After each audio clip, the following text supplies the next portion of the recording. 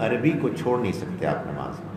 یعنی عربی سے مراد سورہ فاتحہ، قرآن مجید، اللہ اکبر، سمیع اللہ لمن حمدہ اور السلام علیکم ورحمۃ اللہ، سمیع اللہ لمن حمدہ ربنا لک الحمد. یہ 5 چیزیں ہیں جو لازم ہیں. یہ 5 چیزیں ہیں جن کو عربی میں ہونا چاہیے. باقی آپ جو دعا کرنا چاہیں جس زبان میں، جس طرح تسبیح کرنا چاہیں، اور یہ جو آپ نے تجویز کی یہ بھی ایک اچھی بات ہے، یہ بھی آپ کر سکتے ہیں. اگر مولوی صاحب پڑھ رہے ہیں سپارہ اور آپ دیکھ رہے ہیں ٹرانسلیشن، وہ صحیح نہیں؟ وہ تو میں نے کل بات کی تھی نا. مولوی صاحب پڑھ رہے ہیں، آپ کے سامنے قرآن ہے عربی کا، وہ بھی ٹھیک ہے. جب عربی کا ٹھیک ہے تو پھر ظاہر ہے کہ ترجمہ بھی ٹھیک ہے. آپ کو اس سے ایک فائدہ ہو رہا ہے. ویسے میں آپ کو بتاؤں فائدہ ہوگا نہیں. وہ جس سپیڈ سے پڑھتے ہیں اس میں آپ نہیں اس کو کیچ اپ کر سکیں گے، نہ یہ ملے گا نہ وہ ملے گا. پرابلم یہ ہے کہ پھر آپ کا دھیان بڑھ جاتا ہے. You see your mind wanders because you are not try کر لیں. یعنی میں تو اپنا ایک احساس بتا رہا ہوں، لیکن نو ہارم ان ٹرائنگ. کیا خبر کہ آپ اس میں کچھ کر سکیں. ڈاکٹر صاحب کل مجھے کوئی کہہ رہا تھا کہ اگر آپ گھر پہ تراویح پڑھنا چاہ رہے ہیں، جیسے تراویحاں پڑھتے ہیں، تو آپ نے اگر وطروں سے پہلے وطر آپ نارملی تہجد پہ پڑھیں اور چھوڑ دیں اس وقت عشاء کی نماز سے قبل، اور اس کے وطر سے پہلے پڑھنی ہے تو پھر آپ تراویح کیسے گھر پہ پڑھیں؟ اگر وطر آپ نے پڑھنے ہی تہجد کے ٹائم میں نہیں، کیا مطلب ہے؟ بات یہ ہے کہ آپ نے اپنے گھر میں نفل پڑھ لیے، باقی وطر گھر میں پڑھیں، بڑی اچھی بات ہے. عشاء پڑھی 4 سنت 4 فرض 2 سنت 2 نفل، 3 وطروں سے پہلے آپ نے تراویح کے اور نفل جو پڑھتے ہیں آپ وہ پڑھیں، اس وقت پڑھیں، مگر آپ جو وہ جو ہے مطلب وطر ہے وہ آپ تہجد کے ٹائم میں پڑھیں. میرا خیال یہ اچھی بات ہے، ایسا ہی کرنا چاہیے. صرف اتنی سی بات ہے کہ یہ جو آپ نے نماز کی ترتیب بتائی اس سے مجھے کچھ تکلیف ہوئی. 4 فرض 4 سنت تو چلے مان لیا، کوئی سنت غیر موقع فرض 2 سنت یہ بھی ٹھیک ہے. 2 نفل کہاں سے آئے؟ نہیں، یہ کچھ بھی نہیں ہے. یہ ہمارے ہاں سب کانٹیننٹ میں ایک چیز ہے جو لوگوں نے انٹروڈیوس کی ہے. اس کا دین سے کوئی تعلق نہیں ہے. آپ جتنی مرضی پڑھیں لیکن اس کو دین بنا کے نہ پڑھیں. آپ 2 سنتوں کے بعد آپ اپنے نوافل پڑھیں، اور ان کے بعد آخر میں اگر آپ وطر کو چھوڑنا چاہتے ہیں بے شک چھوڑ دیں. اچھی بات ہے، بلکہ چھوڑنا چاہیے. اس لیے کہ اگر آپ نفل پڑھنے آپ نے تراویح کے جو ہوتے ہیں وہ آپ وطر اس وقت ساتھ نماز میں عشاء کے بعد پڑھ لیں. جی اصل میں آپ کے ذہن میں کنفیوژن یہ ہے کہ آپ کے خیال میں تراویح کی نماز میں وطر ضروری ہے. نہیں، کوئی ضروری نہیں. نبی صلی اللہ علیہ وسلم نے عام مسلمانوں کو اجازت دی کہ وہ جب تہجد کی نماز کے لیے صبح نہیں اٹھ سکتے تو وہ عشاء کے بعد پڑھ لیں. عام طور پر دیکھیں، عام طور پر یہ اس لیے ہوا کہ لوگ اٹھ ہی نہیں سکتے تھے. اب آپ فرما رہی ہیں کہ ہم اٹھ بھی سکتے ہیں لیکن ہمیں تراویح سے اتنا پیار ہے کہ ہمیں وہ بھی پڑھنی ہے. تو اول تو میں آپ کو یہ بتا رہا ہوں کہ جب آپ تہجد کے لیے پڑھ رہے ہیں تو پھر تراویح کی کوئی ضرورت نہیں ہے. لیکن آپ کو یہ نہیں پڑھنی ہے تو کوئی مسئلہ نہیں ہے. لیکن وطر کو پھر آپ تہجد کے ساتھ پڑھیں. یہ اگر آپ مولوی صاحب کی پیچھے پڑھ رہے ہیں، اب آپ یہ ہو گیا جی. اس کا ایک فائدہ مجھے ہو جاتا ہے کہ وقفہ مل جاتا ہے اور کوئی فائدہ ہوتا. سوری، اصل میں میں ایک ایسے گروپ میں جاتی ہوں جہاں پہ وہ تراویح مولوی صاحب پڑھاتے ہیں، پھر وہ وطر پڑھتے ہیں. اب وہ کنٹروورسی کئی سالوں سے یہی چل رہی ہے کہ وطر پڑھنے چاہیے مولوی صاحب کے پیچھے، اس میں فضیلت ہے، یا ہم صبح تہجد کے وقت پڑھیں. نہیں ہے، اس میں تو کوئی شک ہی نہیں ہے کہ وطر اور وطر کے ساتھ اگر اور نفل بھی شامل کرنا چاہیں پہلے تو یہ تہجد کی نماز ہی میں اس کی فضیلت ہے. تراویح یا عشاء کے بعد تو اس کی اجازت ہے. مطلب اس میں کنٹروورسی جب پیدا ہونا شروع ہو جائے تو آپ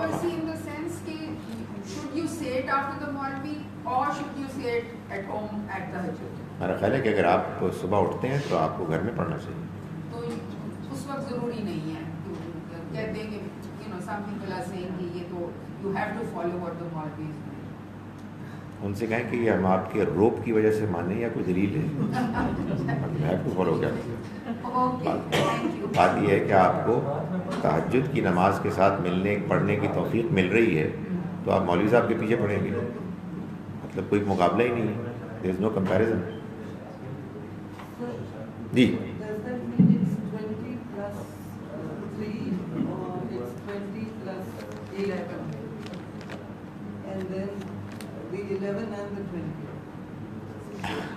دیکھیں بات یہ ہے کہ آپ نے تہجد کی نماز پڑھنی ہے، اللہ نے آپ کو اٹھنے کی توفیق دی تہجد کے ٹائم پر، تو آپ 3 پڑھیں یعنی 2+1، یا آپ 5 پڑھیں یعنی 2+3، یا 7 پڑھیں یا 9 پڑھیں یا 11 پڑھیں، آپ کی مرضی ہے. زیادہ بھی پڑھ سکتے ہیں، but ideally 11 is the number, magical number.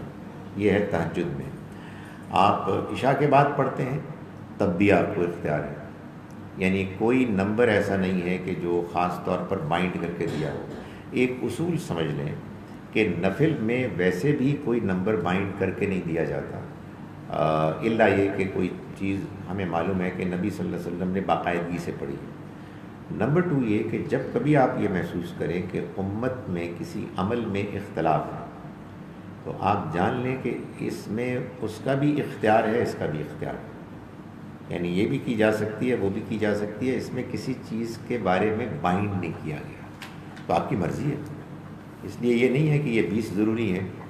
اور وہ دیکھیں نا وہ کتنے اچھے ہمیں اس مرتبہ مولوی صاحب ملے ہیں، وہ پکے آرتھوڈاکس ایک مولوی صاحب ہیں، مگر انہوں نے کہا کہ آپ کہتے ہیں میں 12 پڑھا دیتا ہوں، because I know that there is nothing very special about 20، so 12 پہ راضی ہو گئے. میں تو کہتا ہوں زیادہ محنت کرے گی تو 8 پہ بھی آ جائے. بٹ میں بہت متاثر ہوا ان کے اس رویے سے. یہ ہے نا، بلکہ انہوں نے تو کہا جی کہ آج مجھے معاف کر دیں، دعائے قنوت مجھے اس طرح سے یاد نہیں ہے، میں کل سے دعائے قنوت پڑھوں گا اس میں ماشاء اللہ اپنے وطر میں مزید جہری کے مزید ان کی خواہش تھی، ظاہر ہے کوئی وجہ ہی ہوگی کہ سورہ فاتحہ کے بعد اونچی زبان میں وہ آمین کہیں، ان کی یہ فرمائش تھی. انہوں نے کہنا شروع کر دیا. تو میرا تو یہ چاہ رہا تھا کہ میں ان کو ریکمینڈ کروں کہ نوبل پرائز ٹائپ کو ایک انعام ملے. یار عظیم آدمی ہے، کمال. نہیں عام طور پہ ایسا نہیں ہوتا. وہ تو ماشاء اللہ بڑی اچھی بات ہے. اور مجھے بعد میں معلوم ہوا کہ یہ ایسا نہیں ہے کہ وہ بالکل موم کی ناک یہاں جیسے موڑ دیں. وہ کہتے ہیں نہیں، یہ دین کے اندر کی بات ہے، دین کے باہر کوئی ہوگی میں نہیں کروں گا. ایکسلنٹ یار، کمال ہے. ایسے لوگ کہاں ہوتے ہیں، لیکن انہوں نے کہیں سے پیدا کر دیا ماشاء اللہ. سامنے مسجد سے پیدا ہوئے ہیں. کیا بات ہے، الحمدللہ. تو یہ بس یہ آخری ہے جی. یہاں سے تسبیح کیا ہے؟ تسبیح اصل میں ان الفاظ کو کہتے ہیں کہ جو الفاظ جب آپ بولتے ہیں تو آپ یہ کہہ رہے ہوتے ہیں کہ اللہ کے ہاں کوئی خامی، کمزوری، عیب نہیں ہے. اس کو تسبیح کہتے ہیں. اس کو بیان کرنے کے مختلف الفاظ ہیں. ہمارے ہاں سبحان اللہ سب سے زیادہ مشہور ہے، یعنی اللہ کو ہر عیب سے پاک ماننا. چنانچہ آپ یہ دیکھتے ہیں کہ قرآن مجید میں جہاں کہیں اس بات کو بیان کیا گیا ہے کہ بعض لوگ اللہ کی اولاد مانتے ہیں، وقالوا اتخذ اللہ ولدا، تو فوراً بات آتا ہے سبحان اللہ، کہ وہ ہر عیب سے پاک ہے، اس کو اولاد کی کیا ضرورت ہے. اللہ کی کوئی اولاد نہیں ہے، اللہ کو اولاد کی ضرورت نہیں ہے. اولاد تمہیں چاہیے کہ تم بوڑھے ہو جاتے ہو، تم مر جاتے ہو، تمہارے بعد تمہاری نسل کیسے جاری رہے گی. اللہ کو نہ نیند آتی ہے، نہ بڑھاپا آتا ہے، نہ موت آئے گی. تو اللہ ہر عیب سے پاک ہے. یہ چلیے نماز پڑھیں. جی ایک وہ مائک السلام علیکم. آپ نے کہا تھا جس طرح وہ آیت کریمہ ہے کہ اس کے اندر دیر از نو میجیکل نمبر، کہ یہ جو چیز ہے یہ لوگوں نے مانی بھی ہوتی ہے کہ جی اس کو اتنے 100 لاکھ دفعہ پڑھو یا یہ پڑھو، تو there is absolutely no rational behind that. تو آپ مجھے یہ بتائیں کہ جو فرض نماز کے بعد یوزلی کہتے ہیں you try to reach that magical number of 100، وہ جو تسبیح آپ کہتے ہیں کہ اللہ اکبر 34 مرتبہ پڑھے، 33 مرتبہ استغفر اللہ اکبر، اس کی ہے کوئی سگنیفیکینس؟ دیکھیے 100 مرتبہ کرنا پڑتا ہے 33 34. جب میں کہتا ہوں نا کہ کوئی میجیکل نمبر نہیں ہے، تو اس کی وجہ کوئی میری اپنی لاجک نہیں ہے. بلکہ یہ ہے کہ دین ہم کو صرف ایک سورس سے ملا اور وہ ہے اللہ کے پیغمبر صلی اللہ علیہ وسلم کی ذات گرامی. وہ انہوں نے ہم کو دین دیا ہے. مجھے جو تبصرہ کرنے کی ضرورت پیش آتی ہے وہ اس لیے آتی ہے کہ لوگ اللہ کے پیغمبر نے کچھ نہیں بتایا اور اپنی طرف سے نمبرز یہاں بیان کر رہے ہیں. نمبرز کا بیان میری اپنی آرڈنری نالج میں صرف اس معاملے میں ہوا ہے جو آپ نے پوچھا ہے, جس کو تسبیح فاطمہ کہتے ہیں, کہ جس میں آپ نے تعداد بتائی ہے. چونکہ اس میں آپ کا نام آ گیا ہے اور وہ اوتھینٹک طریقے سے آ گیا ہے تو اس کو تو ہم کہیں گے کہ یہ تو ٹھیک ہے.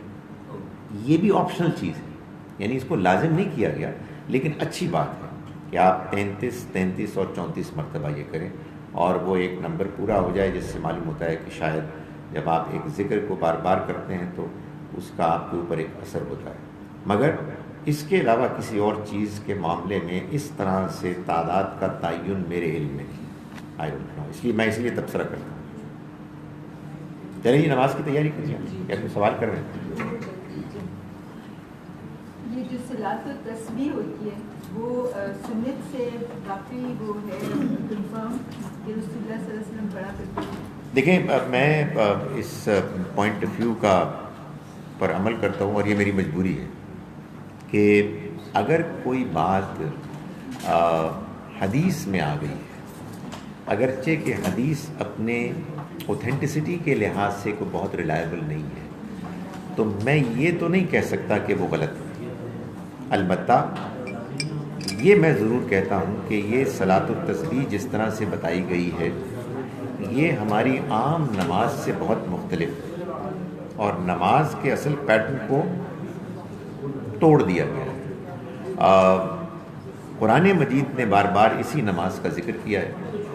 صلاۃ التسبیح میں معلوم ہوتا ہے کہ آپ کچھ اور چیزیں ہیں جن کو کہ آپ پڑھتے ہیں اور وہ پھر تعداد نمبر پورا کرتے ہیں. جو عام جو نماز کا مزاج ہے, عام جو نماز کا مزاج ہے یہ اس سے مختلف ہے. اس لیے ایک تو یہ کہ وہ روایت حدیث کمزور ہے اور دوسرا یہ کہ اس کا طریقہ ایسا ہے کہ وہ معلوم ہوتا ہے کہ عام نماز کا جو ایک ہمیں طریقہ بتایا گیا ہے اس سے مختلف ہے. تو طبیعت ماننے کو تیار نہیں ہوتی, لیکن میں اس کو کنڈیم نہیں کر سکتا. میں کنڈیم کروں گا بدعت کو. یہ چونکہ حدیث میں اگرچہ کہ وہ حدیث کمزور ہی کیوں نہ ہو بیان ہو گئی ہے, اس لیے جو لوگ پڑھتے ہیں بس میں کہتا ہوں کہ ٹھیک ہے آپ کی مرضی, اب ضرور پڑھیں. مجھے یہ چیز سمجھ میں نہیں آتی. بس اتنی بات ہے. اور ایک چیز چھوٹی سی تھی کہ یہ تہجد میں آپ نے بتایا نا 11 رکعات یا جو بھی ہیں, تو اس میں وہ 3 جو ہمارے وطر ہیں وہ کاؤنٹ ہوتے ہیں, اس میں سے ایک وطر ہوتا ہے اور 2 نفل ہوتے ہیں. نہیں, یہ سارے ہی نفل ہیں, یہ سارے ہی نفل ہیں. اور تہجد کی نماز میں نبی صلی اللہ علیہ وسلم نے اس کو آڈ کیا ہے. آڈ کو وطر کہتے ہیں, یعنی آپ نے اس کو 11 پڑھا اور آپ کے پڑھنے کے بھی مختلف اس میں پیٹرنز تھے. 2 + 2 + 2 + 2 + 3, 4 + 4 + 3, 2 + 2 + 2 + 2 + 2 + 1. تو اس طرح سے مختلف طریقے تھے. اصل چیز یہ ہے کہ آپ نے جو عبادت کرنی ہے نماز کی شکل میں اس کی رکعتوں کو آپ نے آڈ نمبر میں کرنا ہے. جیسے مغرب کی نماز آپ پڑھتے ہیں تو وہ آڈ نمبر میں ہے, اس کے فرض یہ ہے. چلیں یہ نماز پڑھیں اثر کی. مجھے سر بس لاسٹ سوال ہے, یہ صلاۃ التسبیح کے اوپر ہی ہے, اس پہ بھی نمبرز کے اوپر ہے سر. یہ مجھے بتا دیجیے کہ وہ 15 + 10 + 10 + 10. میں تو اس کا قائل ہی نہیں ہوں, اس لیے مجھے پتہ ہی کچھ وہ ٹھیک ہے. نہیں. مجھے نہیں پتا. I have no idea.